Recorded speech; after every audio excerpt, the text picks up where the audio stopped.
Hi everybody and welcome to Mark Overanalyzes Film. Today I'll be looking at one of my favourite recent movies, 2019's Booksmart. Booksmart was written by some combination of Emily Halpern, Sarah Haskins, Susanna Fogel and Katie Silberman, which is a lot of firepower right there. And it was also directed by Olivia Wilde, who I believe was never heard from again. I love pretty much all the films I study, but there are a few that I love in the way that I love Booksmart. It's so funny, it's so warm-hearted, it's so well made, it looks amazing, it sounds amazing, it really flows. Also, I am a stone-cold sucker for coming-of-age movies, buddy comedies, teen comedies, One Crazy Night stories. This ticks a lot of my boxes. But there's something in that I find slightly unusual about Booksmart. It is, in so many ways, really tropey, existing in all of these well-trodden genres. Many people say it's, basically a remake of Superbad. And yet, it doesn't feel boring or predictable or like it gets stuck in well-worn grooves, to my mind.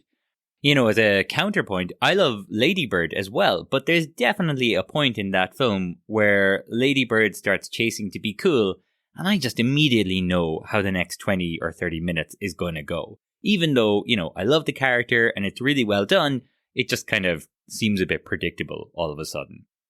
Booksmart, for me, never really has that, and I'd like to know why. But first, I'll look at the fundamental features of the protagonist, and then I'll go through the main story beats by looking at the sequences of the film. Then I'll talk about the main things I learned along the way. So, let's begin with the 5 questions about the protagonist. Question 1. Whose story is it? Or basically, who is the protagonist? This question, surprisingly, reminds me of the film Seven, because again, we've arguably got a pair of main characters who both change. So, does it belong to both of them? Well, just like in Seven, what really tells us the answer to this question is the answer to the other question, whose change defines the story? Or, who learns the lesson that we feel is the main message of the film? And in this respect, I would argue that this is clearly Molly's film. Question 2. What is her life dream? Life dream here refers to what it is that the protagonist wants or is aiming to do when the film begins and the story has yet to properly start. And as a wild guess, I'm going to say Molly's life dream is to get into Yale, edit the law review at Georgetown, clerk for a federal judge between junior and senior year, before eventually being the youngest justice ever nominated to the Supreme Court of the United States. With Amy tagging along all the while, of course. Question 3. What is her want? Want here is what the character is trying to achieve in Act 2 of the film, from the moment they really begin their journey until the moment they are at their most defeated. As such, it is a SMART goal, in that it is specific, measurable, achievable, relevant, and time-bound. Now, this is an interesting one as far as I'm concerned. My first reaction would be to say that the girl's objective is to get to the party. That's what drives most of Act 2, but not all of it. Because of course, the objective is not just to get to the party. Molly tells us what she supposedly wants before Act 2 starts. She wants Amy to kiss Ryan, and she wants herself to experience a seminal, fun anecdote.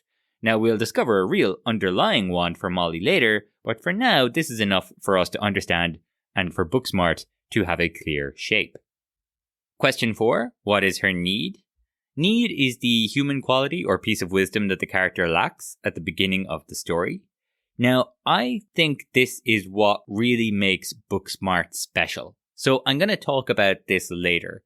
For now, though, let me just say that I think Molly's need is to not be so afraid, aggressive, and controlling, and to accept and love others for who they are, even if they're, secretly staying in Africa for a whole year. Question 5. Does she get what she wants and or what she needs? Ooh, this is another interesting question. Molly absolutely gets what she needs, but does she get what she wants? She certainly has a seminal experience, but come on, she clearly really wanted to hook up with Nick all along. Also, she wanted to prove that she was, fun, but her controlling ways end up getting in the way of that. So I'm going to say, at least by the end of Act 2, she does not get what she wants. Okay, now that I've attempted to answer the 5 key questions, let's have a look at Booksmart's sequences. There is normally, but not always, 8 sequences or stages in a film. A sequence is a combination of scenes that are tied together by having a single overriding dramatic question or tension, and they tend to be between 10 and 15 minutes in length. A good way to think about it is that every 10 to 15 minutes, the audience should be on some level asking themselves a different dramatic question. Now, that's what I've said in, I think, just about every episode so far of this podcast. But frankly, I'm not so convinced some of it is true anymore. I am more convinced than ever that almost all films have 8 stages, but not that many films that I've covered on this podcast actually have 8 sequences. But Booksmart is classical in this facet. There are 8 really clearly defined sequences, as we'll see. Act 1 has our first 2 sequences, and the first one is always pretty much life as it is. I'm going to spend some extra time on this one because I think it's really impressive, actually. We start by discovering Molly in the middle of her morning routine, and few films really top and tail the character arc so clearly as Booksmart. So I'm going to make sure that, we hear that here. You understand that greatness takes sacrifice. Visualize what you still want to achieve. Stand atop the mountain of your success and look down at everyone who's ever doubted you. Fuck those losers. Fuck them in their stupid fucking faces. When we see where Molly ends up in 24 hours, it really is remarkable to think she starts off listening to the most aggressive morning affirmation ever committed to film. But she's soon outside meeting her best friend, Amy. If I had seen this film when I was a teenager, I would have been devastatingly in love with Amy. Now I feel much more like her dad than a love interest, so let's move swiftly on. The two head to school, and the film does an amazing job of introducing us in no time at all to so much of this world. By 4 minutes into this film, we have seen these two as friends, we've met Principal Brown, we've seen high school heartthrob Nick, and crucially been introduced to the girls' differing attitudes towards AAA. It's practically blink and you'll miss it stuff, but we see here that Amy represents Molly's need. We'll discover later on that AAA makes Molly insecure, and the hot girl flirting with Nick would be a particular trigger for her. And so, here, Molly, of all people, is slut-shaming her, whereas Amy refuses to do so. By 6 minutes in, we've met the girl's hero, Miss Fine. We've set up a subplot for later in that student Theo likes Miss Fine for very different reasons to the girls. We set up a caustic, hurtful relationship between Amy and, even in this world of crazy beautiful people, the preposterously gorgeous Hope. We meet the scene stealers, George and Alan, and crucially, we meet yet another scene stealer, Jared, and we're given the quickest of hints that he's into Molly when he says goodbye to her specifically. Just to recap then, we've met the girl's hero, we've met both of their eventual love interests, we've met one of their immediate love interests, we've met a competitor for that love interest, we've met 4 other classmates and a principal who will all play key roles later. All in all, including the main characters, that's 11 characters in 6 minutes. And they're all pretty clear. That is goddamn storytelling. But we're not done yet. We have 2 more scenes to set everyone up, and then we're off to the races. We've met Molly's object of affection, even if she's not admitting that yet, but we haven't met Amy's. And so we meet cool, laid-back, sharp-chinned skater Ryan, in a classic of the awkward trying to chat to the attractive person scene genre. One more note, Booksmart is a one crazy night story, a genre I am always a sucker for. I think one of the reasons is because one crazy night stories have a kind of naturally tight cohesion due to the tight time constraints, But because of those time constraints, we almost always need a chaos agent. Something to drive the action forward at the slightest hint that things might be slowing down. This chaos agent is almost always nearly superhuman. The rules simply don't apply to them. And so American Graffiti has the blonde in the T-Bird, Superbad has the cops, Nick and Nora's Infinite Playlist has Nora's friend Caroline, Bringing Up Baby has Baby and arguably Susan Vance herself, His Girl Friday has Walter, Ferris Bueller's Day Off has Ferris Bueller. Even the extremely grounded Dazed and Confused has this to some degree with Wooderson, and Booksmart has Gigi, the 1%. Now, I'm not completely sure Gigi's character always totally works as much as everything else does in this film, but she certainly serves her purpose. And so we've finally met all our players when she comes in that we'll need for Act 2. You could argue that Tanner is in there as well, but he's pretty minor and we'll meet him next. And so Molly goes to the toilet and overhears Theo, Tanner and AAA talking crap about her. Now, it's really important to note here that this is not kind, but it's carefully written so that really most of what they're saying is that she's kind of scary and pushy. They'd give her a shot if she just chilled out a bit. Importantly though, AAA goes the furthest when she describes Molly as a butter personality. And we know that this hits because Molly repeats it later. But for now, Molly reveals herself, and in trying to put her classmates in their place, she triggers our inciting incident, the event without which our story, as it is, would not happen. Molly is shocked to discover that these losers are actually remarkably academically successful. Her whole raison d'etre was that she was, competing with these people and she was going to be better than them. So the fact that they are successful sends her spiraling. And as school breaks up, we're left wondering, will Molly do something about the fact that her academic achievement no longer makes her special? And so, after 15 minutes, we enter sequence 2. Molly takes some time to cool down, but she eventually does, to an extent, and comes up with a plan to have one crazy night before graduation to show that she can do everything that the others can. Now, this scene on the hillside is great because it flows really well, but really shows both characters need to have what the other one already has. Amy is far more accepting of who she and everyone else is, but Molly is driven and unafraid. Molly eventually convinces Amy to do what she wants, as she always does, and soon we're getting ready for the night out. The way teens usually do, by talking about masturbating with a stuffed animal and watching self-defense videos online. The girls have soon lied to Amy's parents, and despite the Salah me being your dad was the greatest honor of my life on offer, they are soon free and officially out on the town. And so, will Molly do something? Yes. She and Amy are on a quest now to find Nick's party. And so, after 23 minutes, we end Act 1 and we enter Act 2. Act 2 begins with Sequence 3, the first attempts to solve the problem, which is really clear here in Booksmart. But also, Sequence 3 generally begins with a what's the plan scene, which tells us basically what Act 2 of our film is going to look like.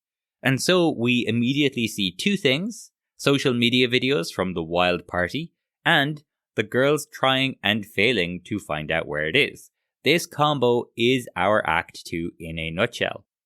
But Molly has an idea. She rings poor Jared. Poor, incredibly rich Jared. And so we have a tension now. Will the girls be brought to the party by Jared? Their first attempts to solve the problem. Now, I just have to point out here, as soon as Jared starts driving them, there's a shot of cars on the road, and it just for a moment looks so like American Graffiti, the progenitor of One Crazy Night teen comedies. It must be a reference, I'm convinced. But anyways, much more importantly, in the car, things start to go wrong immediately. The girls think they discover a tin of cocaine, and they freak out. Now, this especially raises the other key facet of the third sequence, that it is defined by what we can term the refusal of the call. The protagonist is called to action and they refuse it in some way. And so here, as soon as something goes wrong, Amy wants to run away and hide immediately, and Molly refuses to budge on her plan. So caught up in their classic way of doing things, they don't realize that Jared is pulling up, and they get completely caked in what they think is drugs, but is actually Gigi's snortable vitamins. But, of course, then they discover that Jared has brought them to his party. They're soon reluctantly on board the good ship Cry for Help, where Gigi appears and feeds them strawberries.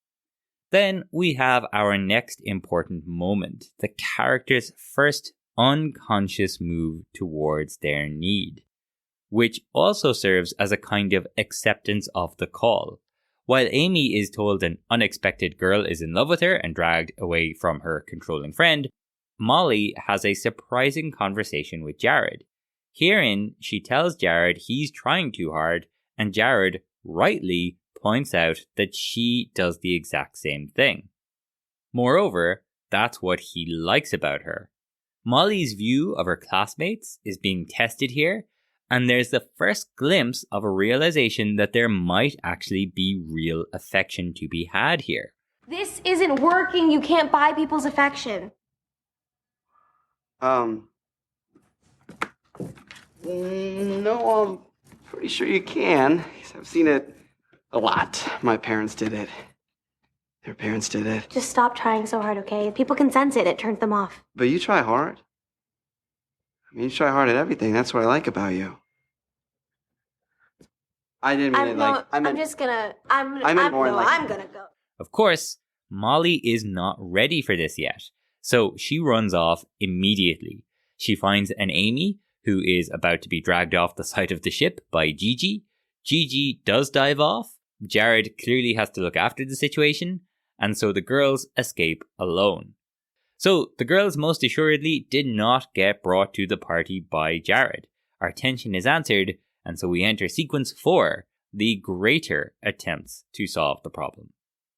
Now, what happens next is what I would have initially thought was the first unconscious move, and there is a case to be made for it being that. The fabulously flamboyant Alan comes through with an address, but with Amy now wanting to call it a night, Molly has to invoke Malala.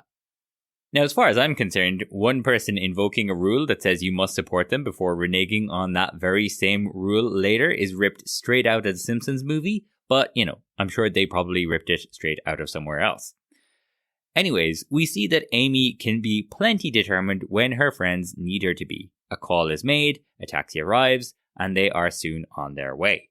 Now, we know deep down, don't we, that this cannot be the correct party, because we've seen films before, this is too early, it's too soon, it's too easy, so we're left wondering some version of the question, will they find out where the real party is at this address?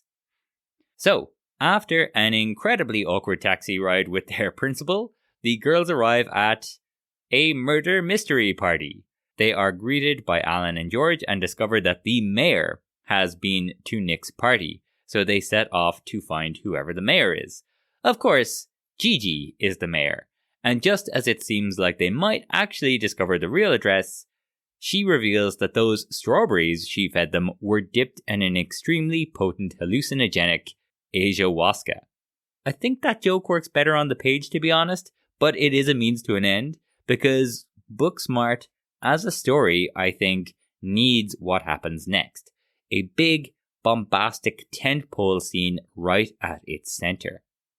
The girls start tripping, and these girls who have prided themselves on their brains and their feminist principles become Barbie-esque dolls, and Amy kinda starts to dig it. Molly forces her to fight it until they eventually shuffle, doll-like, out of the house. Now, the reason why I reckon Booksmart needs this big set piece is because you generally, need something like that for your midpoint to keep a sense of energy and momentum. especially in a story like this. And Booksmart's actual midpoint is a far quieter affair, the kind of scene that you might not even remember even if you've seen the film. Quick note also, this is quite common in films. Sometimes the character arc midpoint is the big set piece, like for example in The Godfather when Michael kills someone for the first time. But other times you'll have the big set piece quickly followed by the subtler arc midpoint, like for example in Seven, where the cops excitedly chase down a lead before Somerset has a quiet morning coffee with Tracy. But anyways, let me say I love Booksmart's midpoint. It's one of my favorites because it is so elegant. To my mind, it is an exemplar of midpoints. Recovering and cooling off in the backyard, the girls lie on the grass and come slowly to their senses. And they're still at odds in terms of their desires at this stage. Amy still wants to go home, and Molly is as determined as ever. Now at this point, Amy is beginning to get suspicious of what is driving Molly so much. And then Gigi, our chaos agent driving the plot forward, reveals for Molly that she likes Nick. Molly refutes this initially, but quickly reveals that yes, okay, despite herself, she does fancy Nick on some level, but she feels insecure and inadequate. Once again, AAA is invoked here as the personification of the rest of the class, and we get a real sense of why Molly is mean about her and others. Then, Amy slaps Molly for talking herself down and insulting herself, and insists that if Molly wants Nick, then that's what she deserves. And Amy is now driving things. It's her idea to go to the library and do some motherfucking homework. So, Molly has just admitted that she feels inadequate and actually likes a classmate. And Amy has stood up to Molly and taken charge.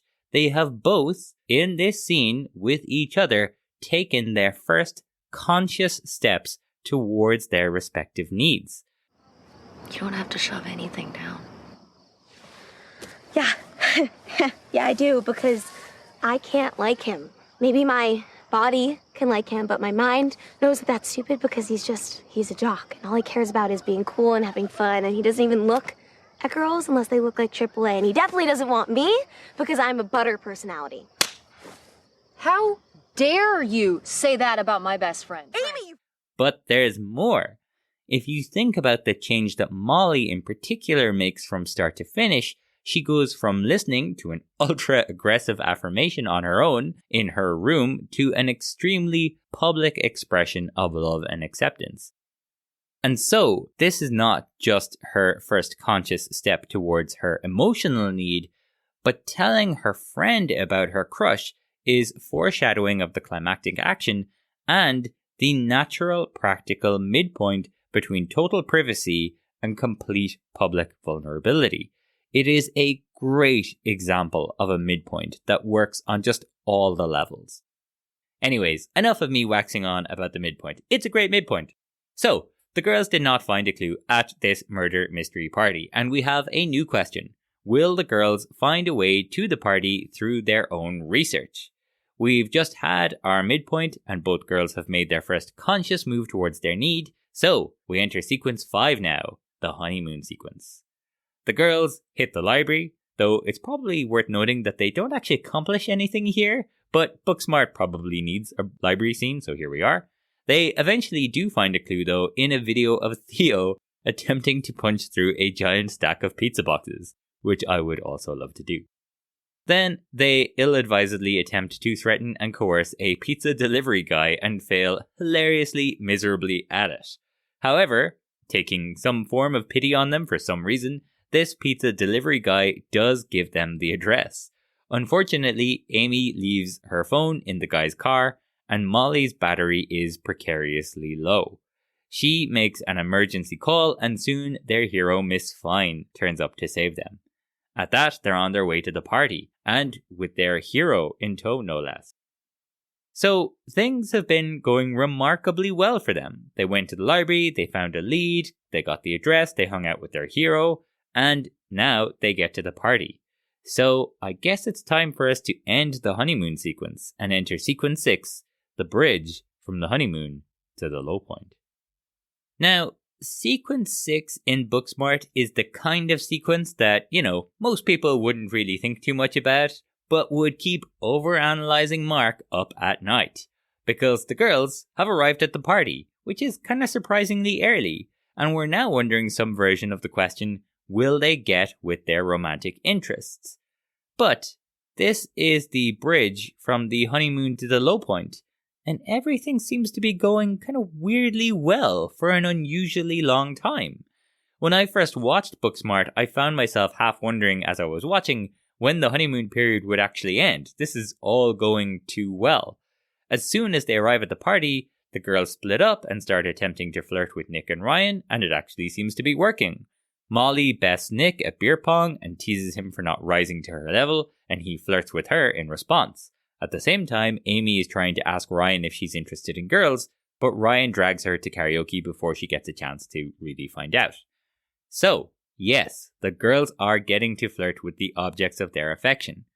But notice the behavior. They split up and immediately start struggling with their needs again. Molly is flirting with Nick by trying to best him, and Amy allows herself to be buffeted by the whims of Ryan and the party. As fun as it all is, as well as it seems to be going, the behavior is a retrenchment. Molly even says later of Ryan, "I'm being so mean to him, but it's working." This is really, really well done and stops Booksmart from feeling formulaic and typical in its approach. Another quick note on this is something that character-led films can really do, because in a case like this, it's not just that the character is headed towards a low point, but the argument being made is headed towards a low point. Maybe Molly and Amy are really unable to change, even if they appear to be getting what they want. This makes for a far richer, more interesting story than a simple things are going well, then things are not going well kind of story. Of course, the other thing about this story is that the writers have laid misdirection throughout, and we never even consider that Nick and Ryan might actually be interested in each other. Until, of course, Amy rises from a dip in the pool to discover the two of them all over each other. It's a great reveal, and it's hard not to feel heartbroken for Amy in particular in this moment. Upset now, she climbs out of the pool and finds Molly. Molly is super excited about how well it's going. So excited, in fact, that she has completely retrenched into her bad habits and is completely talking over and attempting to dominate Amy again. Now, I have a lot of sympathy for Amy in what she's doing here, or what she's trying to do, but you could argue that she too has fully retrenched in refusing to tell Molly why she's so upset. She calls Malala now, but Molly refuses, resulting in a total breakdown and a massive blowout. Amy tells Molly she's always forcing her to do what she wants to do, and Molly counters by saying that she has to, or Amy would never do anything. Amy is particularly stung by this and reveals that she is not going to Africa for the summer, but for an entire year. At that, things escalate quickly, and the sound of the argument begins to drown out. You've been lying to me since January? Yeah, because I knew if I told you, you'd bully me into staying. So all our schedules are gonna be off now. We're not gonna graduate together. We're not gonna go on a post-college trip together. We're not gonna move to DC together. Our whole plan That was your plan. That was never my plan. It's always your I plan. can't believe you. You think that going to Africa makes you tough, and you were even fucking brave enough to tell me about it. You're a fucking coward, Amy. You're selfish and mean. You're a bad friend. You're a fucking bad friend. Now, what they're actually saying to each other here is that Amy can't believe Molly reneged on Malala. Molly fumes that she bought a commuter pass to visit Amy in New York, and then Amy says that nobody asked her to do that, just like nobody asked her to come to this party because nobody wanted her to come to this party. Ouch. Molly simply responds, "Fuck you," and then they separate. Now, the dialogue is fine, but it's a great idea to drown it out. For one thing, the content doesn't really matter. For another, this is a story about seeing, hearing, and accepting other people for who they are. So it's totally apt to have the low point signified by not hearing what people are actually saying. Also, side note, what kind of sociopath would film this on their camera? Maybe Molly is right about these other kids. Anyways, I'm sure they're fine. Amy has discovered that neither of these girls is going to get the experience that Molly wanted for them about 45 minutes ago. And what's more, the quest has resulted in both of them potentially losing the thing they hold most dear, their friendship.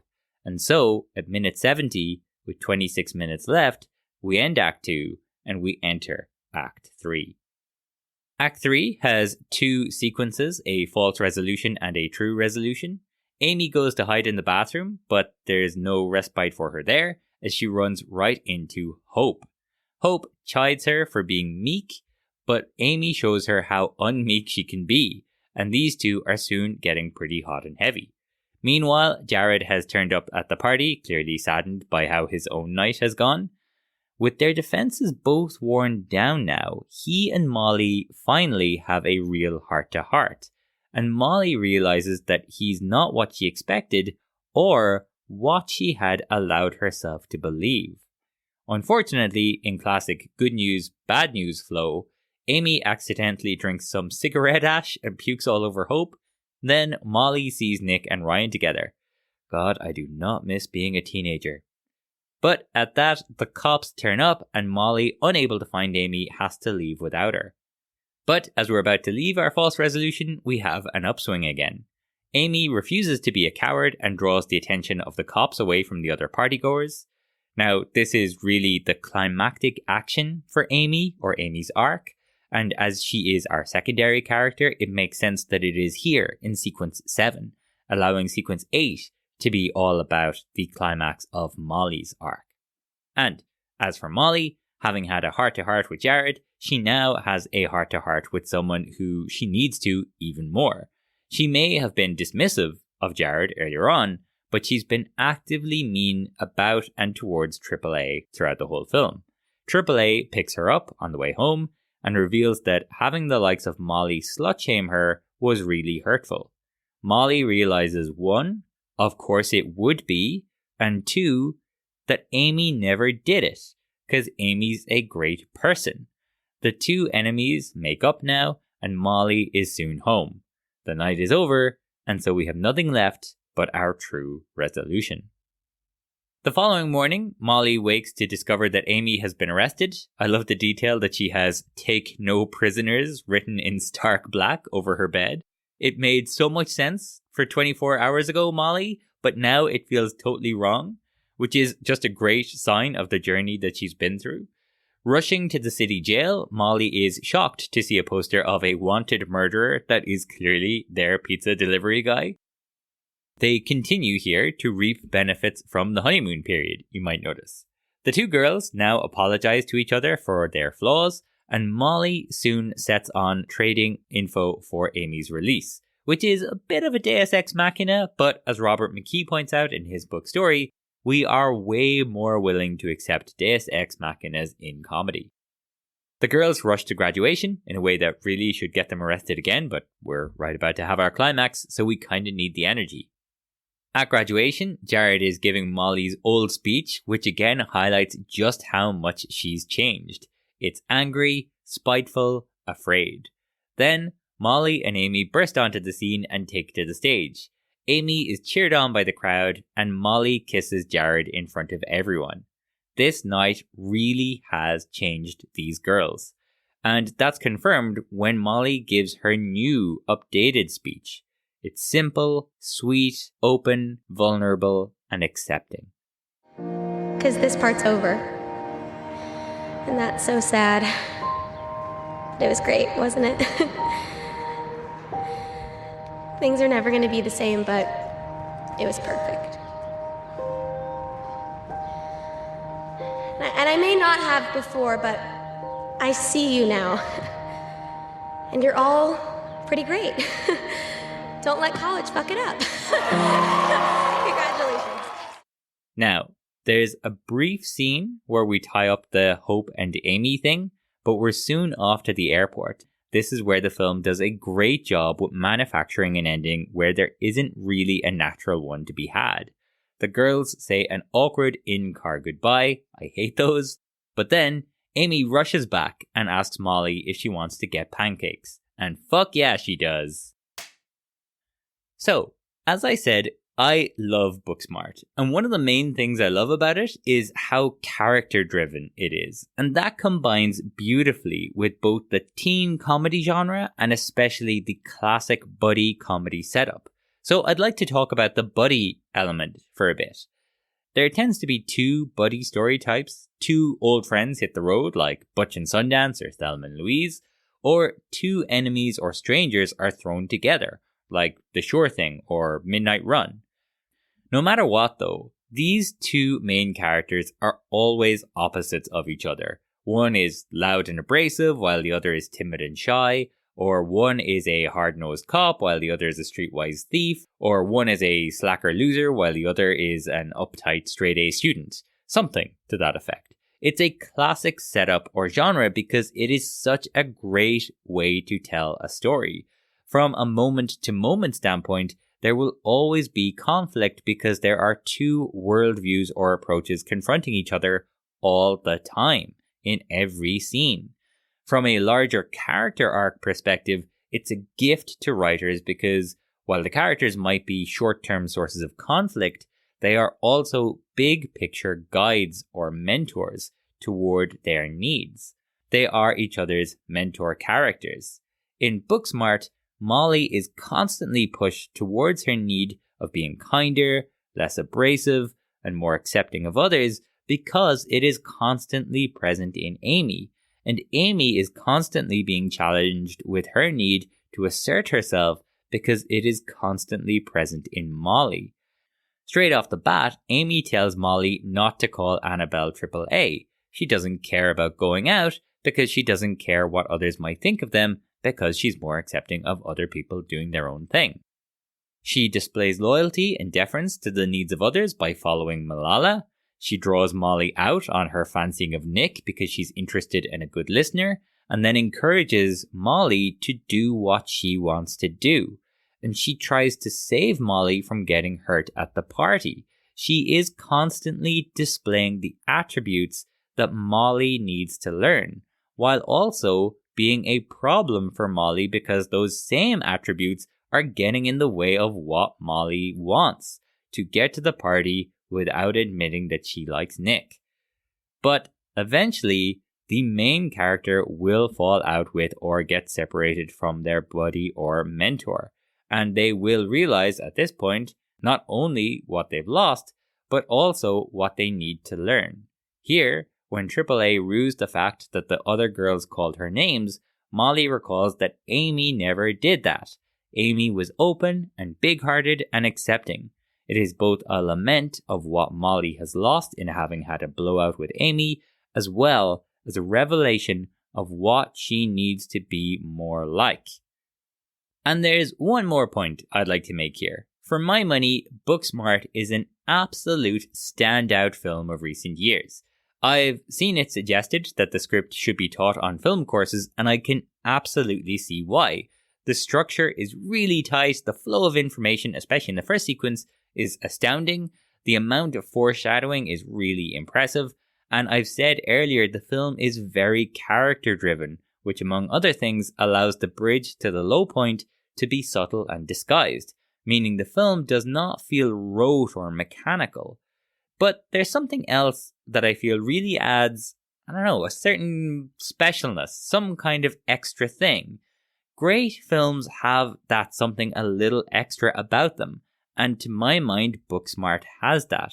Besides being hilarious and tightly structured and character-driven, Booksmart also has the perfect argument for the perfect genre. This makes it feel almost definitive in that genre. American teen films are always so much about cliques or expectations. So how would you make a teen film feel fresh then? How about one that doesn't really have cliques and whose message is that everyone here is actually pretty nice and well-meaning? As Tanner tells the girls when they arrive at the party, it's all love. Now, the real world might have a few surprises for this generation, but for now, Tanner is right. No one in this film means ill at any moment. Not really. And that's saying something because there are a lot of characters. If anyone does mean ill, it's Molly. But we know that she has a really big heart just struggling to get through her fear and defensiveness. And then, when it does, the film's ending is almost euphoric. Because when she tells everyone, I see you now, and you're all pretty great, we agree with her. It's a film that moves past cliques and roles and expectations. It's going to be hard, I think, for a new teen film to go back to those old tropes now. If it does, it won't have done its motherfucking homework. This has been Mark Overanalyzes Film on Booksmart. Next time, I am very excited to declare that I will be looking at, initially released 80 years ago this month, Casablanca. If you enjoyed this episode, please like, rate, follow, recommend, and whatever else it is that's good for this kind of thing. A special thanks to Mary-Kate O'Flanagan, who taught me everything I know about film, including these methods. Thanks for listening, take care of yourselves, and see you soon.